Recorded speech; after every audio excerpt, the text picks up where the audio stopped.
Lemon.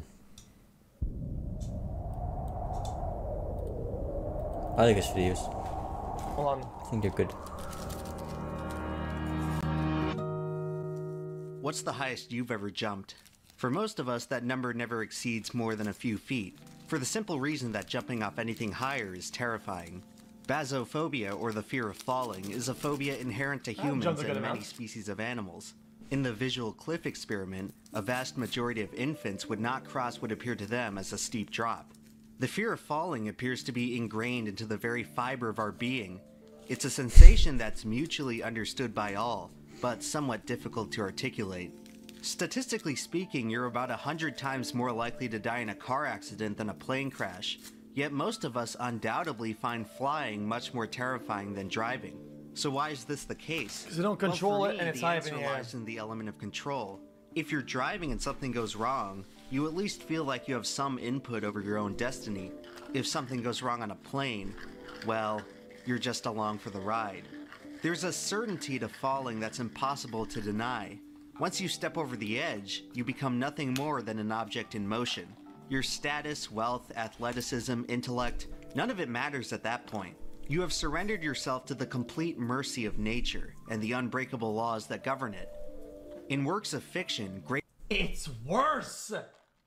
Man, guys, people that work at Chick-fil-A, this goes to Chick-fil-A, do that on the corporate, close their doors. I don't give a fuck about the chicken, I don't give a fuck. I might eat this. Your coffee is so shit, it's an insult to any drinkables out there. This is a shit. Great falls are used to represent finality. Characters are often allowed to cheat death in all sorts of ways, but once you fall into the bottomless pit, it's game over. There's something so absolute about its outcome. To question it would be to question one's own sanity.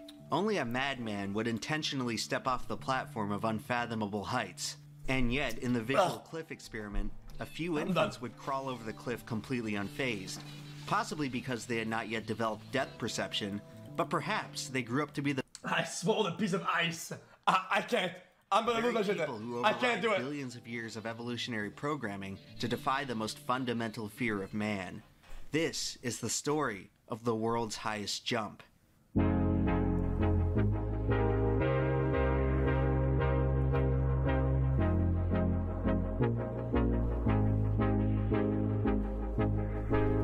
Summoning salt.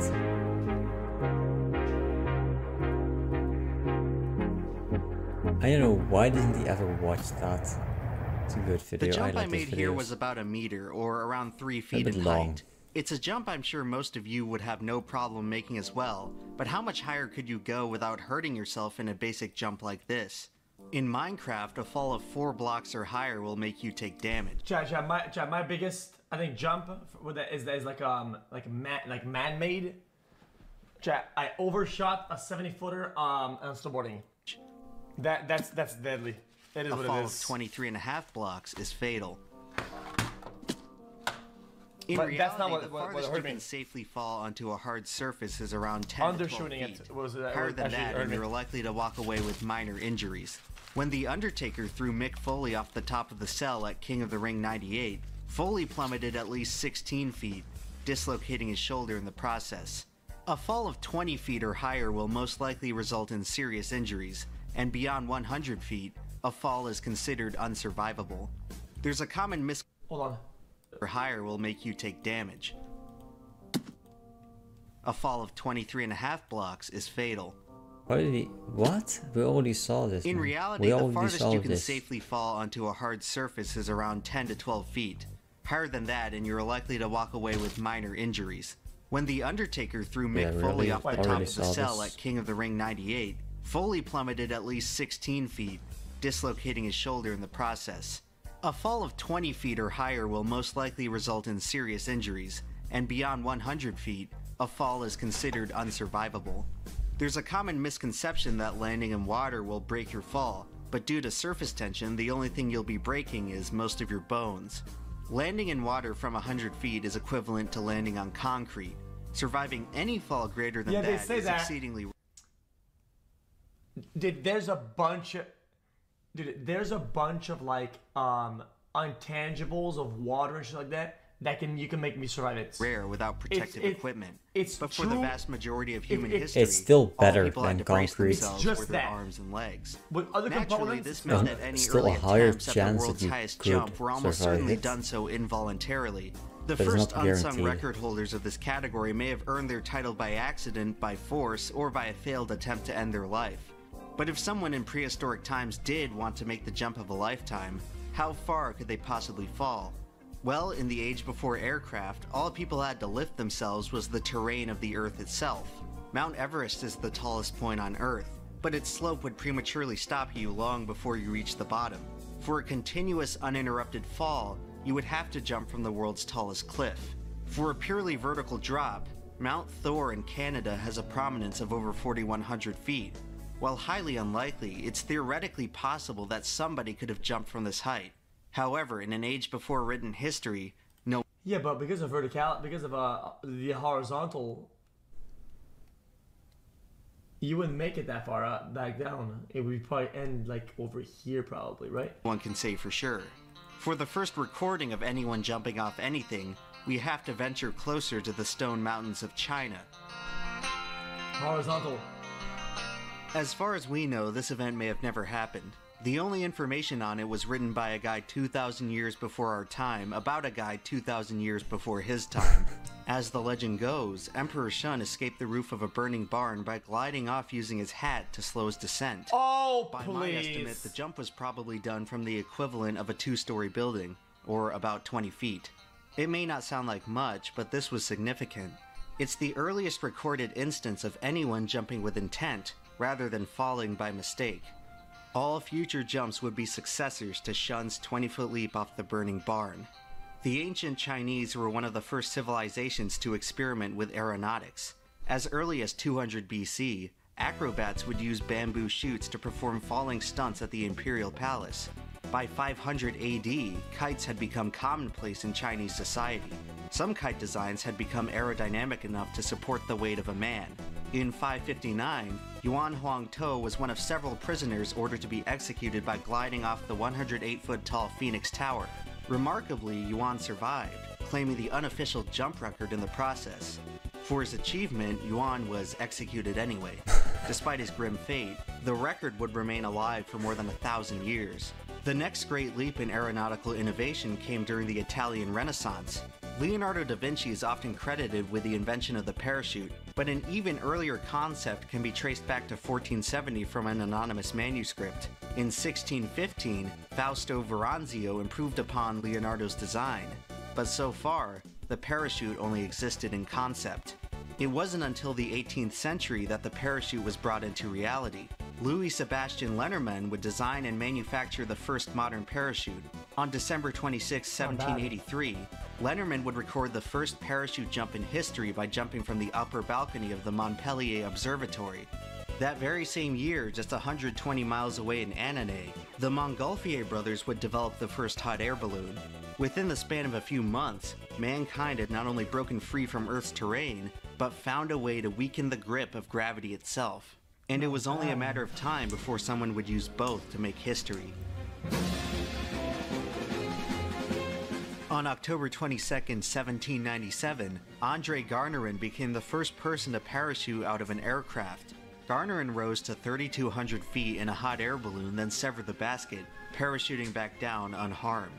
You could argue that this wasn't a true jump, as Garnerin never actually stepped out of the balloon's basket. Yeah. But based on the illustrations of the basket's design, I would say that it serves little purpose in actually protecting the user, and rather functions as a necessary component of the parachute itself. The important thing is that André Garnerin flew about 500 feet higher than the top of the Burj Khalifa, then severed his only means of flotation, placing full faith in the thin fabric above his head to ensure that he didn't wind up becoming a human crepe. On that That's day in some Chad shit, though. 1797, André Garnerin became the first skydiver. Just 5 years later, he would set a new all-time record, jumping from a height of 8,000 feet. Garnerin's aerial heroics would inspire a new generation of daredevils who would replicate his death-defying stunt in front of spectators around the world. 19th century parachuters would draw crowds at local carnivals and other venues by dropping out of the sky from altitudes of 2,000 to 5,000 feet. This range is comparable to the cruising altitude of the Fortnite battle bus, and while the stunts look death-defying, sometimes death would not be defied. In 1837, Robert Cocking earned the grim distinction of becoming the first skydiving Good pilot reference. after his parachute failed at 5,000 feet. Cocking was supposedly attempting to reach the 8,000-foot mark that Garnerin had set decades prior, but the record would not be undone.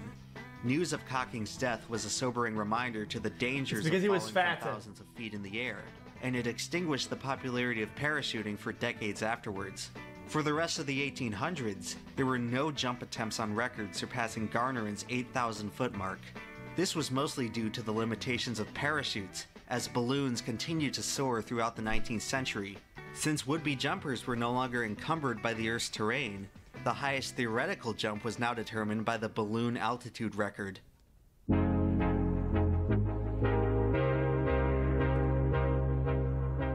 Even at this time, unmanned balloons could easily rise to tens of thousands of feet, but manned flights now had to deal with the limits of human physiology. Above 15,000 feet, most people will begin to suffer the effects of oxygen deprivation. Most modern-day skydiving excursions will not fly above this altitude for that very reason. Above 26,000 feet is the death zone, the limit beyond which the human body can no longer survive without supplemental oxygen. In 1862, James Glacier and Henry Coxwell became the first people to surpass the death zone. At around 29,000 feet, the pair lost consciousness, with Coxwell barely managing to pull the balloon's valve cord before blacking out. The pair survived when the balloon rapidly descended back to a safe height, but not before setting a new altitude record estimated between 29,000 and 37,000 feet. By 1887, oxygen tanks became commercially available, allowing ballooners to safely enter the death zone. In 1901, Arthur Burson and Reinhard Suring set an official record of 35,000 feet in a hydrogen balloon, this time remaining conscious to record it. In 1927, Hawthorne Gray became the first person to pass the 40,000-foot mark, but perished after running out of oxygen. In 1931, Auguste Piccard and Paul Kupfer passed the 50,000-foot mark, becoming the first people to enter the stratosphere, as well as the first people to truly witness the curvature of the Earth. In 1933, at the Century of Progress World Fair, Thomas Settle and Chester Fordney would surpass 60,000 feet. By this point, record attempts were quickly approaching the next hard limit in manned balloon flights. Space! As altitude increases, air pressure decreases, as does the boiling point of fluids. At around 60,000 feet, air pressure is low enough where the temperature of your body will exceed the boiling point of water, causing your blood to literally boil. This limit is otherwise known as the Armstrong line, and future flights above it will require a pressurized suit. In 1934, the Soviet Union's Osa Vyakhin 1 surpassed the Armstrong line and reached a peak altitude of 72,000 feet, before the balloon disintegrated during its descent, killing all 3 crew members. 1 year later, in what would be a precursor to the space race, the United States took back the record when Albert Stevens and Orville Anderson reached 72,400 feet in the Explorer 2 craft. By this point, balloon flight progression had provided the jump record with massive potential for improvement, but before anyone could attempt a new record, the parachute would have to rise to the occasion.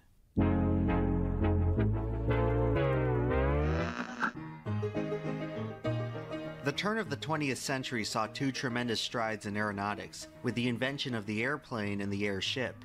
The unprecedented boom in air travel renewed interest in the parachute.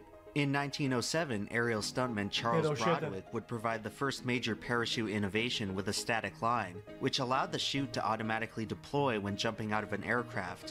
In 1914, Broadwick's adopted daughter Tiny became the first person to manually deploy a chute while in freefall, eventually leading to the invention of the ripcord. And starting in 1919, Leslie Irvin began manufacturing and distributing the Type A parachute for use as life preservers on airplanes. The Irvin chute would revitalize the pastime of stunt jumping. Just as the balloon jumpers would perform death-defying jumps a century earlier, a new generation of aerial acrobats would wow spectators by jumping from the cockpits of their airplanes. This new wave of daredevils became known as the Barnstormers, the most famous of which was a man by the name of Charles Lindbergh. Lindbergh was most known for making the first non-stop transatlantic flight, but buried among his long list of aviation accomplishments was the new record for the world's highest jump. In 1926, Lindbergh used an Irvin chute to bail out of his plane at an altitude of 13,000 feet, finally breaking Garnerin's record after more than a century. 1927 saw the first tests of parachutes in military combat, leading to the rise of the paratrooper. In 1943, U.S. Army surgeon Randy Lovelace became the first person on record to jump from the stratosphere. In an Air Force experiment, Lovelace bailed out of an Army bomber at over 40,000 feet. The force of the parachute knocked him unconscious, and the minus 40-degree temperatures left his hands frostbitten. But Lovelace survived the jump by the skin of his teeth, claiming the record in the process. The first ever jump from the stratosphere would be the last with a conventional parachute, at least in the United States. Soviet jumpers Vasily Romanyuk and Nikolai Nikitin would both set higher marks, with Nikitin surpassing 47,000 feet in 1957. While the Russians were fixated on the record itself, the US directed their focus to survival. If pilots were to survive ejecting at very high altitudes, they would need to be equipped with parachutes fit for the edge of space. Randy Lovelace's near-fatal jump would usher in a new era, the dawn of the space jump.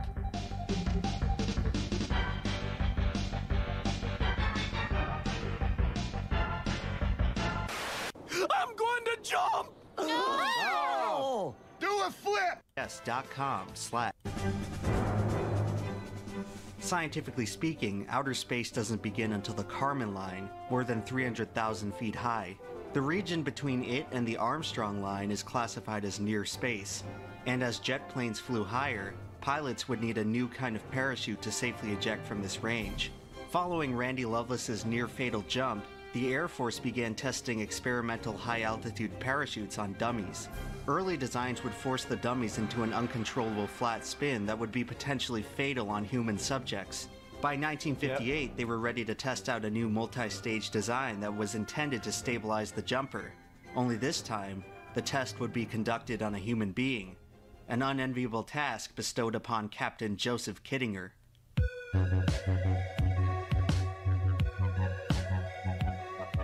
Kittinger had already proven himself as the Air Force's new favorite guinea pig with his role in Project Manhigh, a 1957 research assignment that saw Kittinger soar 96,000 feet in a balloon, setting a new altitude record in the process.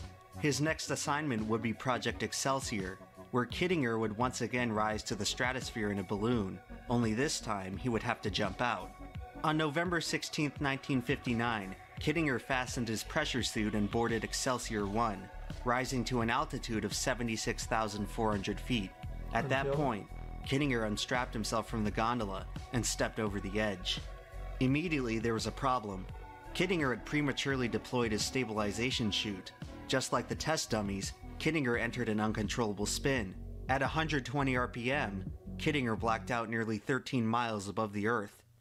He regained consciousness just 3,000 feet from the ground. Miraculously, the rest of the chutes functioned according to plan, allowing Joe Kittinger to escape with his life and a new record. Despite a near disaster on the first run, Kittinger was determined to prove that the new parachute system could work. Less than a month later, Kittinger would return to the skies with Excelsior 2, jumping from 74,000 feet. This time, the parachutes functioned flawlessly, and although he was just shy of adding to the record, he would get one more chance to make history in the summer of 1960. On the morning of August 16th, Kittinger boarded the gondola for Excelsior 3. Sudden cloud cover almost canceled the mission before it started, but Kittinger launched just 1 minute before the orders to cancel the flight. Soon after, overcast skies would be the least of his concerns. At about 50,000 feet, Kittinger realized that his right glove had failed to pressurize, causing his hand to swell to twice its size. Despite the potentially catastrophic complication, Kittinger did not inform the ground crew. He knew that if he did, the mission would be immediately aborted. Anticipating that they would never get another chance at a jump, Kittinger bit the bullet and continued to rise. About 1 hour and 40 minutes after launch, Kittinger took the highest step in the world and jumped from the stratosphere for the final time. Kittinger free-fell for 4.5 minutes before deploying his main chute. He reached a top speed of 614 miles per hour. 13 minutes and 45 seconds after stepping out of the gondola, Joe Kittinger touched down in the New Mexico desert. The ground crew was ecstatic. Not only was Excelsior 3 a resounding success, but Kittinger had just landed from the highest jump in history. So just how high did Joe go?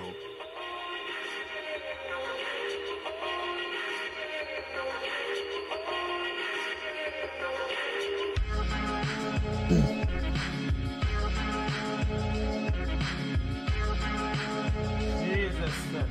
Who is this guy? 102,800 feet.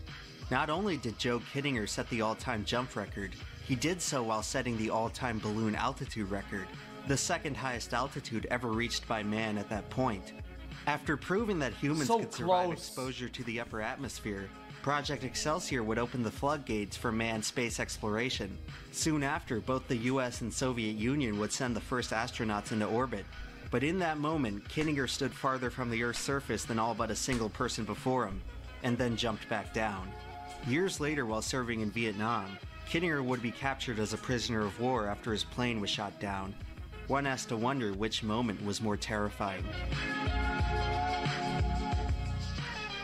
Remarkably, despite accomplishing one of the most impressive feats in the history of aviation, Kittinger never actually cared about the record. He took far more satisfaction in completing the mission and validating the effectiveness of the high-altitude parachute. Ironically, the record would go on to define his legacy. Before Joe Kittinger, the jump record only existed as a formality, a sloppy and poorly documented patchwork of events consisting mostly of people who stumbled into the record completely unintentionally. In many ways, Kittinger was no different, but after Excelsior, the record would never be the same. It was the first time that the world's highest jump was documented, broadcasted, and celebrated in the media. Kittinger had effectively made the record tangible, and before long, a new wave of contenders were lining up to break it. Really? Naturally, the first people to challenge for the American record were the Russians. In 1962, Pyotr Dolgov and Yevgeny Andreev were tasked with the Soviet Union's first attempt at a space jump. Andreev successfully jumped from 83,000 feet, setting a new record for the longest free fall. Dolgov jumped from nearly 94,000 feet, but perished after his suit depressurized. Dolgov's death would be covered up for years, but as far as the Soviets Classic. were concerned, the mission was a success. Even though Joe Kittinger's record was well documented and precisely measured with state-of-the-art technology, it wasn't verified by the FAI, allowing the Soviets to claim the official record despite falling nearly 20,000 feet short. For all intents and purposes, Joe Kittinger still held the record, but the Soviets had the validation of a bureaucratic sanctioning body in Switzerland, and they were content with that. Not content with the disputed title was a young adventurer from New Jersey, Nicholas Piantanida. New Jersey, of course. The young skydiver had been obsessed with jumping ever since his childhood, where he would nearly fall to his death after jumping from the roof of his apartment with a makeshift parachute made from his bedsheets. By the 60s, Piantanida was determined to bring the undisputed record back to America by making the greatest jump in history. His goal was to break both Kittinger's altitude record and Andreev's freefall record in what would become known as Project Stratojump. But unlike the space jumpers before him, Piantanida didn't have government backing. He had to essentially create his own ragtag aeronautical research program from scratch, using sponsors, volunteers, and borrowed facilities. While preparing for the jump, Piantanida sought out consultation from Joe Kittinger himself. Kittinger, never a fan of chasing records, refused. He had nearly lost his life performing the feat just a few years prior, and he didn't appreciate Piantanida's cavalier attitude towards the daunting challenge. However, despite his bare-bones resources, Piantanida and the Strato team managed to assemble a working balloon, gondola, and pressure suit. By the autumn of 1965, Nick Piantanida was ready to take to the skies. On October 22nd, Stratojump 1 lifted off from a field outside of St. Paul, Minnesota. Unfortunately, high wind shear would destroy the balloon at just 16,000 feet, forcing an emergency landing and a second attempt. He would try again on February 2nd, 1966. This time, the balloon had no problem reaching the stratosphere, where it continued rising. Soon, it had soared past Andreev's mark of 80,000, then past Kittinger's mark of 102,000. Piantanida's balloon topped out at an unprecedented height of 123,500 feet. His unyielding hubris was about to pay off. The record was tantalizingly close. All Nick Piantanida had to do was step out of the gondola and into the record books. He was 8 kid old timer. But there was a problem. The oxygen line tethering Piantanida to the gondola wouldn't detach, and he had no way of severing the connection. After several agonizing minutes at the edge of glory, the ground crew decided to abort the mission. In a turbulent and dangerous descent, a battered Piantanita returned to Earth with the gondola. After the heartbreaking failure, Piantanita would not be deterred. On May 1st, 1966, he stepped back into the gondola with the goal of once again reaching the 120,000 foot mark. This time, he would pay the ultimate price.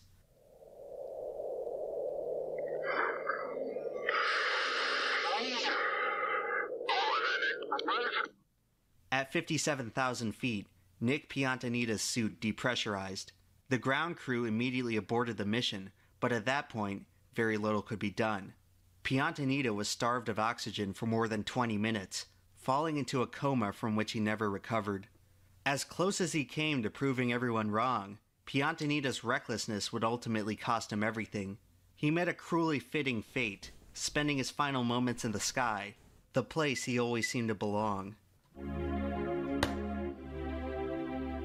The stratojump catastrophe would mark the end of record attempts for a while. Neither of the two world superpowers were interested in balloon jump escapades anymore. Are you fucking kidding me? They had moved on to new frontiers. Future record holders would have to independently direct their own operations. After progressing through millennia of physical barriers to the sky, the newest limitations to the jump record were now cost and ambition. The 60s had quickly become the age of the astronaut, and the boom in space exploration had taken much of the luster off the once vaunted space jump. It seemed that the only notable jumps of this era happened by complete chance. In 1966, American pilot Bill Weaver would survive a 78,000-foot fall after ejecting from a jet at Mach 3. His life would be spared thanks to the same parachute design that Joe Kittinger had tested just 6 years prior. In 1971, D.B. Cooper became the first and only person to successfully commit airplane piracy, parachuting an estimated 10,000 feet with $200,000 in ransom money. In 1973, Serbian flight attendant Venca Vulovic survived the highest fall on record without a parachute after the plane she was servicing exploded at 33,000 feet. And in 1982, Larry Walters survived an ascent to 16,000 feet after tying dozens of weather balloons to a lawn chair. The next attempt at the world's highest jump wouldn't happen until the 90s, with decorated British paratrooper Nish Bruce. Starting in the early 90s, Bruce began training for the eventual Skydive from Space project, where he would make... Chat, how did you even live it? Like that fall with the parachute?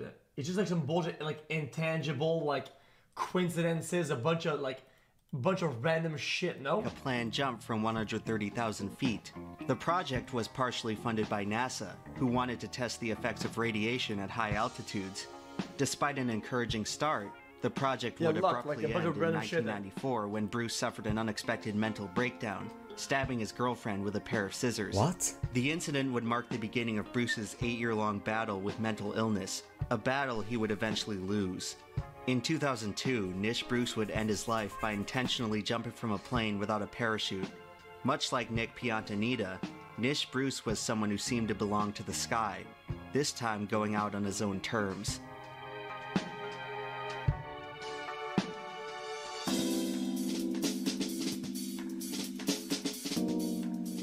After 4 decades of magnificent failure since Project Excelsior, the new millennium would bring a new wave of contenders trying to beat the record.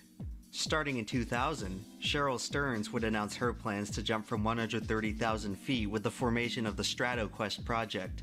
Stearns was the most accomplished female skydiver in history and was prepared to make the ultimate jump in the spring of 2001. Unfortunately, StratoQuest could never quite materialize. After numerous delays and funding issues, the project had fallen defunct by the end of the 2000s. An Australian man, Rod Milner, announced that next March he plans to skydive from 25 miles above the Earth, reaching speeds over 1,000 miles an hour and breaking the sound barrier. In 2001, Australian skydiver Rod Milner would make waves in the media by announcing his plan to jump from 130,000 feet and break the sound barrier with his fall. The mission, titled Project Space Jump, had reportedly secured funding from the Australian Defence Force Academy, with plans to launch a year later in March 2002. Well, a year came and went, and no jump was ever attempted. Following the initial media hype, Project Space Jump was never discussed again and eventually Jimmy forgotten, fall off. coming off much more like a publicity stunt than an actual attempt at the record. In 2003, French adventurer Michel Fournier announced Le Grand Saut, during which he planned to jump from 130,000 feet. Fournier made the most progress of anyone in the decade, managing to produce a working balloon, pressure suit, and gondola. Unfortunately, all of Fournier's attempts would be aborted before they could even launch. After spending 2 decades and nearly $20 million chasing the record, Michel Fournier couldn't even get off the ground. 2010 would mark the 50-year anniversary of Joe Kittinger's record, and after half a century of failure, many began to wonder whether anyone could break it. Starting in 2010, Red Bull would sponsor the Stratos project and team up with Austrian skydiver Felix Baumgartner to finally top Kittinger's record once and for all. Preparing Felix for the jump would be none other than Joe Kittinger himself. Kittinger's blessings seemed to ward off the demons that had plagued all other attempts since he set the record. In March 2012, Baumgartner would successfully complete the project's first test jump from 71,000 feet. In July, he would complete the second test jump, this time from 96,000 feet. And finally, on October 14, 2012, Felix Baumgartner was ready to make history in a moment streamed live around the world.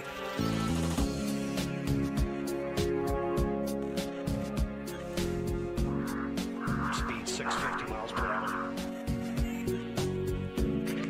Showing Felix a stable descent. There's the chute.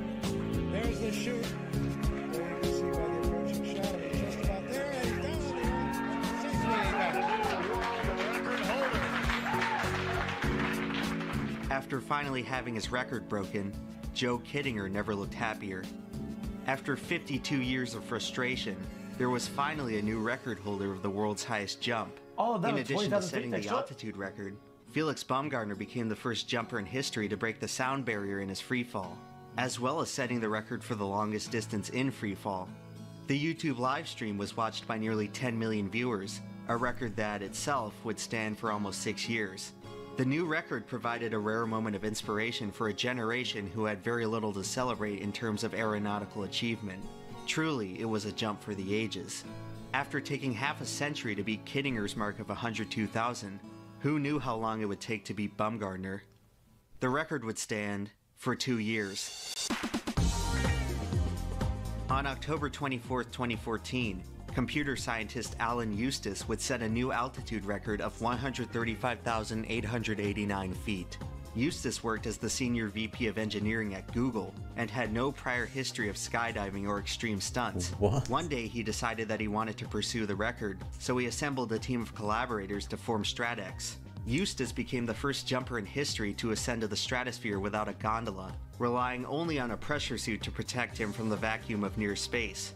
The reduction in weight allowed him to soar more than 8,000 feet higher than Baumgartner's mark. In just a single attempt at the record, they made autopilot like this. Pressure suit to protect him from the vacuum of near space. The reduction in weight allowed him to soar more than 8,000 feet higher than Baumgartner's mark. In just a single attempt at the record, Alan Eustace went up and got it. That's where the record stands today, but where does it go from here? Well, the record for the highest unmanned balloon flight is 173,900 feet. Lighter weight missions like StratX may approach this altitude, but sooner or later, jumpers will reach another hard limit, the mesosphere. Starting at around 170,000 feet, the air becomes thin enough to force any balloon to burst from the pressure difference. As a result, the mesosphere is the least explored part of the atmosphere, extending too high for balloons and too low for satellites. So but what if you were to skip the mesosphere entirely and jump from a satellite? The International Space Station orbits in the thermosphere at an average altitude of about 1.3 million feet, nearly 10 times the height of the current record. However, since the ISS is in orbit, it's traveling about 10 times faster than an average bullet. Re-entering the atmosphere at that speed will cause the human body to burn up like a meteor. Currently, the best hope for space jumps beyond the stratosphere may be Virgin Galactic's Spaceship Two, a suborbital spaceplane capable of surpassing the 300,000-foot mark. Due to the parabolic shape of the flight path, It could be theoretically possible to jump from the peak without extreme exit velocity. Virgin Galactic plans to launch commercial flights on the spaceplane starting this decade, so it's possible that the next great stride in space jumping may be just a few years away. For now, the record stands at just under 136,000 feet. No matter the era, death-defying jumps have never failed to amaze and inspire those who witness them. Space jumping is both a product and an example of our endless thirst for progress. 60 years ago, as Joe Kittinger gazed down at the Earth prior to his record-setting jump, he remarked at the irony of such beauty existing in such deadly conditions. He compared floating through the stratosphere to being enveloped in an ocean of cyanide.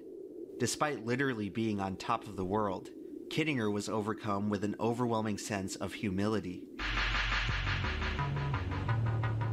We defy nature by venturing higher and higher, and nature humbles us with its unconquerable vastness.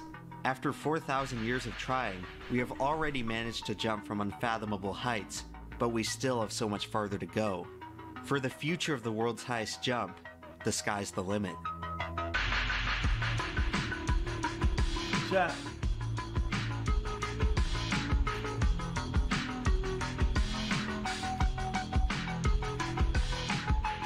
Chat. What if you build a stick that reaches into space? Like, where is it going?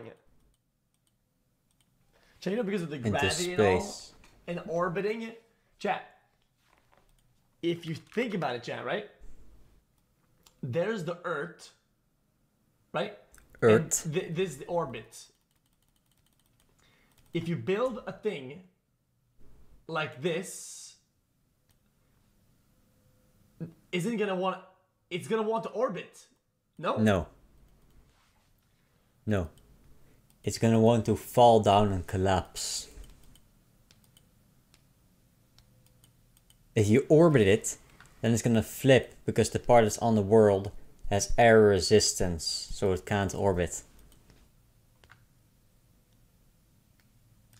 Try to balance it. Well, all you have to do is make it bigger than it. Like, realistically. A tower, Think about no. it.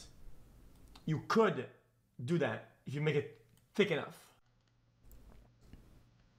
Yeah, you can. No, you can't, because you don't have that much resource. Then you would just no, add it a would be too weight heavy. to the Earth. Right, you just add a weight if it's that big. So you can't, because you would need to like destroy the moon. Or you can mine the moon and then bring it to Earth and build a big wall or a cube.